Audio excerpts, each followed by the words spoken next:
Hello guys, welcome to our channel. This is Teja. అయితే Rajesh Mahasena, so వ్యక్తి గురించి నేను కొత్తగా మీ అందరికీ పరిచయం చేయాల్సిన అవసరం లేదు. సో తను ఒక దళిత పోరాట యోధుడిగా ఎదిగాడని చెప్పేసి అందరికీ తెలిసిన వ్యక్తి. అయితే దాని తర్వాత కొన్ని పొలిటికల్ పార్టీస్లో కూడా తను వెళ్ళి వాళ్ళతో కలిసి వర్క్ చేసి మళ్ళీ వెనక్కి కూడా వచ్చేసాడు.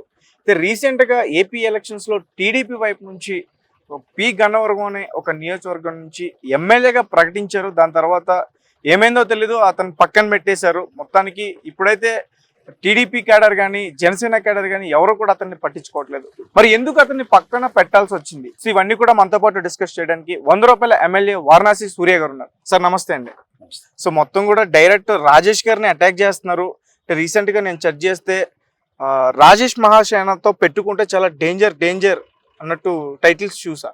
సో ఏంటి అంత వైలెంట్గా? అయితే రీసెంట్ గా చూసుకుంటే కూడా ఆయన డైరెక్ట్ గా పవన్ కళ్యాణ్ గారిని టార్గెట్ చేసి మాట్లాడారు. ఏం చేస్తాడు? టార్గెట్ చేస్తే ఏం పీక్తాడు? ఏం చేస్తాడు? నేను క్వశ్చన్ అడుగుతున్నా, ఏం చేస్తావురా రాజేష్? పవన్ కళ్యాణ్ గారిని నువ్వు ఏం చేయగలవు? నీ దగ్గర సైన్యం ఉంది, మహాసేన బొకలో సేన అంటున్నావు కదా, ఏం చేయగలవు నువ్వు? నీ వెనకల ఏమీ లేదని నాకు క్లియర్ గా తెలుసు. అంటే ఇప్పుడు ఆయన వైఎస్ఆర్సీపీ ఉందనుకోవచ్చు కదా. ఏం లేదు, ఎడంకాలతో తంతారు వైఎస్ఆర్సీపీకి వెళ్తే. ఎడంకాలతో, కుడికాలతో కూడా కాదు, ఎడంకాలతో దాన్ని పంపిస్తారు. వాడికి తెలుసా విషయం. అందువల్ల ఎక్కడ వెళ్లకుండా 3-4 రోజుల నుంచి వీడియోలు కూడా చేయట్లేదు. నా తాకిడి తట్టుకోలేకూడదు. Okay, right. అయితే పిఠాపురం వర్మ గారు ఆయన దేని గురించి అయినా సరే వెంటనే స్పందిస్తారు.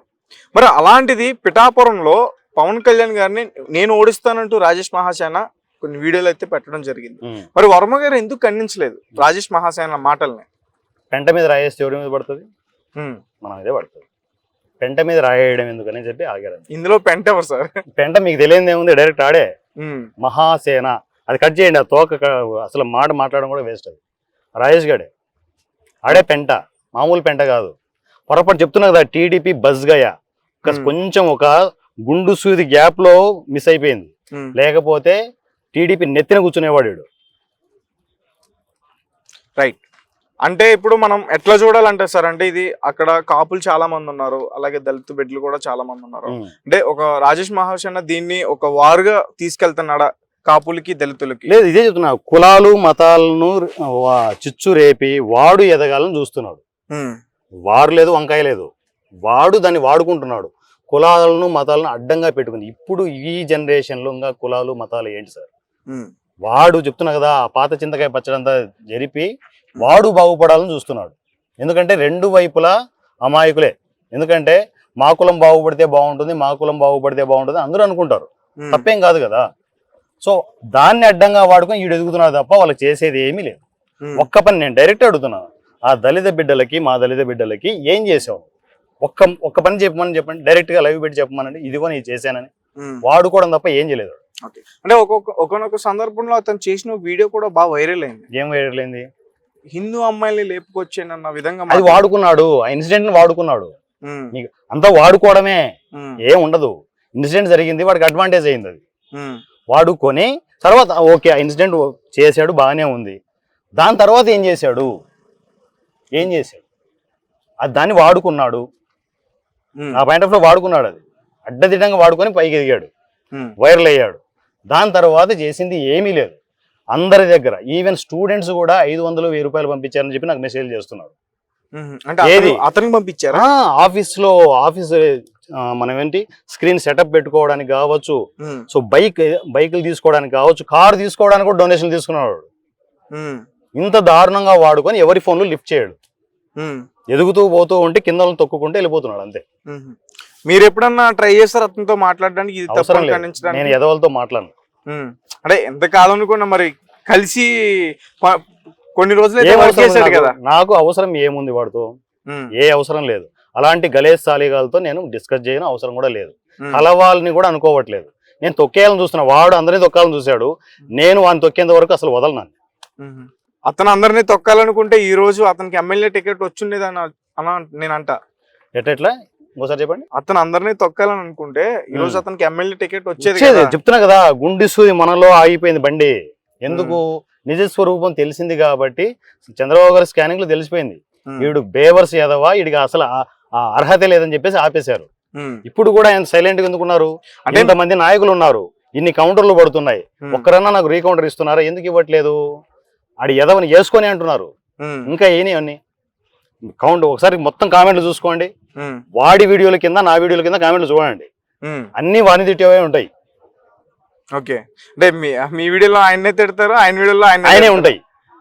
సో ఎందుకంటే ఆ బాధ తట్టుకోలేక, టార్చర్ తట్టుకోలేక 2-3 రోజులు వీడియోలు కూడా చేయట్లేదు వాడు. ఏం చేయాలో దిక్కు తెలియక త్రిశంకు స్వర్గంలో ఉన్నాడు వాడు. అంత ఈజీగా వదలను. ఎందుకంటే ఒకానొక స్టేజ్ నేను ఇన్ని రోజులు ఆగడానికి కూడా రీజన్ ఏంటంటే ఒక్కటే ఒక రీజన్, ఎలక్షన్స్ అయిపోనివని అని చెప్పేసి ఆగాను. ఎందుకు? టీడీపీ జనసేన పొత్తులో ఉంది, ఈడు కర్మగాలే టీడీపీలోనే ఉన్నాడు, అందువల్ల సైలెంట్ గా ఉంది. మాకు తెలుసు పొత్తు ధర్మం, మాకు తెలుసు. ఈ గలీజ్ కొడుకు అది కూడా తెలియదు. 2-3 రోజుల ముందు అనౌన్స్మెంట్ ఇస్తాడా పవన్ కళ్యాణ్ ఓడిస్తానని చెప్పేసి? వీడెంత, ఇటు బతుకెంత? ఓడించమని రారా, ఓడించు, నేను చూస్తాను. మరి అంటే మరి పవన్ కళ్యాణ్ గారిని ఓడిస్తే, ఇందాక కూడా అడిగి ఇదే క్వశ్చన్, ఓడిస్తానన్నప్పుడు వర్మ గారు ఎందుకు ఖండించలేదు? చెప్తున్నా కదా, పొత్తులో ఉన్నారు. ఎందుకంటే మనల్ని మనమే తిట్టుకుంటే బాగుండదనే ఉద్దేశం. ఇప్పుడు ఎంత కాదనుకున్నా ఎదవైనా ఇంకొకడైనా ఎవడైనా కూడా టీడీపీలోనే ఉన్నాడు ప్రజెంట్, ఇంకా స్టిల్ ఇప్పటికీ. సో తన పార్టీ మనిషిని తనే తిట్టడం కరెక్ట్ కాదు కదా, ఖండించడం కరెక్ట్ కాదు కదా. ఉంటాయి కదా దానికి పార్టీ టర్మ్స్ అండ్ కండిషన్స్ ఉంటాయి కదా, అందులోనే ఉన్నారు, అందువల్లే సైలెంట్ గా ఉన్నారు. రైట్. ఫైనల్ గా ఏం చెప్పాలనుకుంటున్నారు? వరుస పెట్టి బాంబు రోజులతోనే ఉంటాను. వాడు రెస్పాండ్ అయితే ఒక కోణంలో ఉంటది, రెస్పాండ్ కాకపోతే ఇంకో కోణంలో ఉంటది. మీడియా అంతా వైరల్ చేసి పెడతాను. ఈడు గలీజ్ సాలేగాడు, ఏ దళిత బిడ్డ, ఏ దళితులు కూడా, మా దళితులంతా ఏకమై boycott Rajesh, boycott Rajesh, boycott Rajesh. వాడిని వాడి టోటల్ వాడు అనుకునే మీడియాని, వాడు అనుకునే పెద్ద ప్రపంచం కదా, ఏ బొక్క లేదు, ఉన్నది కూడా అన్సబ్స్క్రైబ్ చేసి అన్ఫాలో చేసేసి రాజేష్ ని బాయ్కాట్ చేయండి. వాడు ఏ పార్టీలు, నేను పార్టీలకు అతీతంగా చెప్తున్నా, ఆయన సొంతంగా పార్టీ ప్రకటించుకుంటున్నాడుగా, త్వరలో పార్టీ ప్రకటించుకుంటున్నాడు. ఎవడో దానికి, ఎవడొస్తాడు దానికి? ఎన్ని పార్టీలు రాలేదు, ఎన్ని పార్టీలు వెళ్ళలేదు. నేను చెప్తున్నాను, పార్టీలకు అతీతంగా చెప్తున్నాను. వైఎస్ఆర్సీపీ, టీడీపీ, బీజేపీ, మా జనసేన అన్నిటికీ చెప్తున్నాను, అందరి కార్యకర్తలకు చెప్తున్నాను. ఏ పార్టీలోకి వచ్చినా కూడా వైరస్ లాగా ఎంటర్ అవుతాడు వీడు. Too dangerous, dangerous, dangerous. అది వాడు పార్టీ పెట్టుకొని ఏమన్నా పెట్టుకొని ఎవడు వచ్చేది ఉండదు. 4 రోజులు ఎవరమే, 4 రోజులు పెళ్ళేది, నాలో వచ్చి ఇంకొక పార్టీలోకి దూరాల్సిందే వాడు. అంటే అతను ఒకప్పుడు అందరినీ టార్గెట్ చేసి మాట్లాడాడు, అన్ని పార్టీలను కూడా, బయటకు వచ్చేసినా కూడా.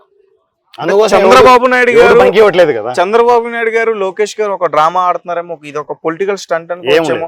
పవన్ కళ్యాణ్ గారిని అటాక్ చేస్తుంది వీళ్ళే అనుకోవచ్చా? ఏం లేదు, నాకు తెలుసు, దగ్గరగా నాకు తెలుసు ఏం జరుగుతుందో నాకు తెలుసు క్లియర్ గా.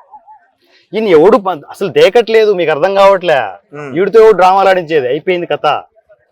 ఏ పార్టీ దగ్గరికి తీసుకోదు, ఏ పార్టీ కూడా.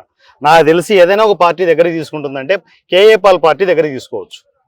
దానిలోకి వెళ్ళి చెమ్మచెక్క ఆడుకోలేడు. బయట ప్రపంచానికి తెలియని ఎన్నో విషయాలు వాళ్ళ మనుషులే, వాడు ఎంత దారుణంగా వాడుకున్నాడో ఆ మనుషులే నిజాలు బయట పెట్టబోతున్నారు. సో మీ నుంచే ఈ యుద్ధం మొదలవుతుంది. అంత ఈజీగా ఈ యుద్ధాన్ని ఆపలేను, ఆపలేరు కూడా. Okay, right. Thank you so much Surya garu. Thank you. Right, thank you guys, thank you for watching.